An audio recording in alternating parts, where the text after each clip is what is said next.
रामैया डोसा की दुकान और रंगैया समोसा की दुकान लगाकर बाजार में एक दूसरे के सामने कई साल से दुकान लगाकर चला रहे हैं। अब इन दोनों की एक दूसरे के साथ बिल्कुल नहीं जमती। रंगैया को हमेशा जलन होती थी कि रामैया उससे ज्यादा कमा रहा है। और इतना ही नहीं, हमेशा कोई ना कोई बात पे रामैया से लड़ते रहता है रंगैया। ऐसे उन दोनों के बीच में बहुत ज्यादा नफरत था। एक दिन शहर में पढ़ रहे रामैया का बेटा रमेश घर आता है। अगले दिन वो अपने पिता के बाजार में लगी दुकान के पास आता है। वहाँ चल रही व्यापार को देख रमेश अपने पिता से ऐसे कहता है, पापा, आप हमारे दुकान में ज्यादा ग्राहक लाकर ज्यादा पैसा कमाने के मार्ग नहीं सोचते हो क्या? अब जितना मेरा सोच है उसी में चल रहा है बेटा। जितना भी मेहनत करूं वही कमाई मिल रही है। पापा, मेहनत से नहीं, चालाकी से कमाए जाते हैं पैसे। शहर में इसी डोसा को दुगने दाम में बेचते हैं, पता है आपको? अब शहर के दाम में यहाँ कैसे बेचेंगे बेटा? अगर दाम बढ़ा भी देना तो कोई भी खाने नहीं आएगा। पापा, मैं ये नहीं कह रहा हूँ कि शहर के दामों में यहाँ बेचे, बल्कि ये कह रहा हूँ कि ऐसा कुछ करे कि शहर का लाभ हमें यहाँ मिले। तुम्हारा इरादा मुझे समझ में नहीं आ रहा बेटा, थोड़ा समझा दो। आपको समझाना नहीं, करके दिखाऊंगा, ऐसे कहता है रमेश। रामैया देखते ही रहता है कि रमेश कह क्या रहा है। और इतने में रमेश उनके दुकान के बाहर एक बोर्ड डालता है। उस पे लिखता है कि हमारे दुकान में जो भी ये स्पेशल डोसा खाएगा उसको 10 साधारण डोसा फ्री में मिलेंगे, और जो भी डोसा आप खाओगे उसके भी पैसे नहीं देने पड़ेंगे। पर अगर स्पेशल डोसा खा नहीं पाए तो 10 डोसा का पैसे देना होगा, ऐसे लिख देता है। बोर्ड पे जो लिखा उसने वही बाजार में जोर से चिल्लाकर सबको सुनाता है। ये सुनकर बहुत लोग खुशी के मारे उनके दुकान पहुंच जाते हैं स्पेशल डोसा खाने।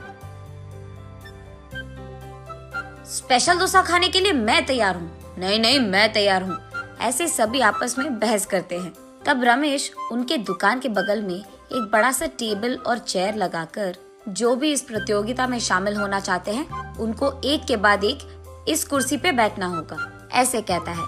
उसके बाद ठीक उस टेबल के जितना बड़ा डोसा वो बनाकर वहाँ लाता है और उस कुर्सी में बैठे आदमी के सामने पेश करता है।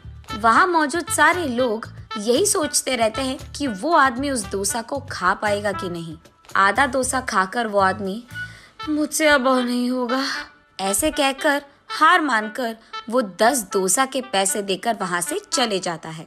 ऐसे ही एक के बाद एक स्पेशल डोसा खाने की कोशिश करके हार मानकर वहाँ से पैसे देकर चले जाते हैं। ये सब ठीक सामने से देख रहा रंगैया अपने आप में सोचने लगता है कि एक स्पेशल डोसा बनाने के लिए कितने पैसे लगते हैं। उसे पता था कि एक स्पेशल डोसा बनाने के लिए 3 डोसा लगते हैं, लेकिन बाकी 7 डोसा के पैसे तो लाभ में आ गए। तब उसे समझ आता है और कहता है, बाप रे, ये 3 डोसा बनाकर 7 डोसा का लाभ ले रहा है। बस रंगैया को जलन होती है। कुछ भी करके मुझे भी ऐसे ही पैसे कमाने होंगे, पर क्या करूँगा? ऐसे सोच सोच कर, हाँ, मैं भी उसकी तरह समोसा का कोई प्रतियोगिता लगा दूंगा, ऐसे सोचकर अगले दिन रंगैया उसके समोसा के दुकान के बाहर ये लिखता है कि जो भी आदमी 20 समोसा खा पाएगा उसको 10 और मुफ्त में मिल जाएंगे। पर अगर 20 समोसा नहीं खा पाए तो 10 समोसा के पैसे देने पड़ जाएंगे।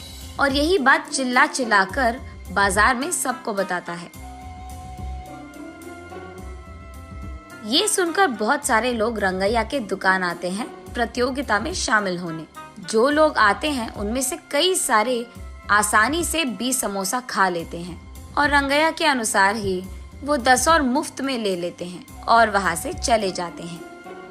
ये देख रंगैया को चक्कर आ जाता है। शाम से पहले ही आधे से ज्यादा समोसा खत्म हो जाते हैं। उसके बाद कई सारे लोग वहाँ पे आकर, हम भी खाएंगे समोसा, हमें भी दो, कहते हैं। इस कारण रंगैया को बहुत गुस्सा आ जाता है, इसीलिए वो उसके दुकान के सामने से बोर्ड हटा देता है। वो किसी को मुंह दिखाने लायक नहीं रहता है, इसीलिए बंडी को लेकर अपने घर की ओर बढ़ते रहता है। आज तो मैं 1 भी रुपए नहीं कमाया और उल्टा जो भी समोसे थे वो भी बेच दिया मुफ्त में। उसे चक्कर आकर वो नीचे गिर जाता है। आंखें खोलने पर रंगैया एक अस्पताल के बेड पर रहता है। उसके बगल में उसकी बीवी रहती है। मुझे क्या हुआ? मैं कहाँ हूँ? ऐसे पूछता है रंगैया। आपको चक्कर आकर नीचे गिर गए थे, कोई अजनबी आपको यहाँ छोड़ गया, ऐसे कहती है रंगैया की पत्नी। छा, आज सब कुछ नष्ट ही हो गया, सब बुरा हो रहा है। अरे क्या हुआ जी, आप इतने गुस्से में क्यों हो? वैसे आप शाम तक घर की मुंह भी नहीं देखते हैं, लेकिन आज दोपहर से पहले आपके समोसे खत्म हो गए और आप घर भी आ रहे थे। इसलिए वो जो कुछ भी हुआ अपने बीवी को समझाता है। हाय भगवान, मेरा मूर्ख पति, आप बस ये सोच रहे थे कि कितने डोसे बेचने पर उनको कितना लाभ मिल रहा है, लेकिन आपने एक बार भी ये नहीं सोचा कि कितने समोसे बेचने में आपको कितना लाभ आएगा। ये प्रतियोगिता शुरू करने से पहले आपको ये सब सोचना था, आपने सोचा भी नहीं, ये तो होना ही था। तब रंगैया को समझ आता है कि किसी और को देखकर हमें वही काम नहीं दोहराना चाहिए और पहले खुद की देखना चाहिए। कुछ करने से पहले 100 बार सोचना भी चाहिए, तब हम सब खुश रह पाएंगे। ये समझता है रंगैया।